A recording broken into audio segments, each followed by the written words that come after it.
make sure you get out and vote November 8th. Take 10 people with you.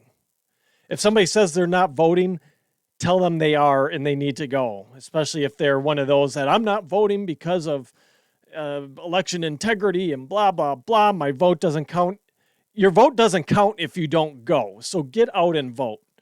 I get it. There's apprehension about voting. I understand that. I ran into it when I ran for school board earlier this year. I've run into it as I've made phone calls for a friend here who's running for our district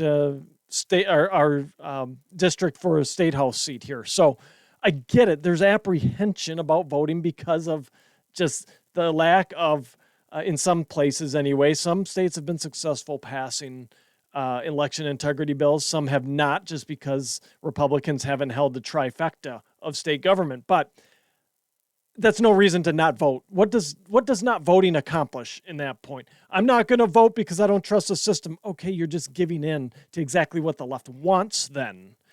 The left wants demoralized and skeptical voters of our elections. As much as they scream about election integrity, the only election integrity to Democrats is Democrats getting elected.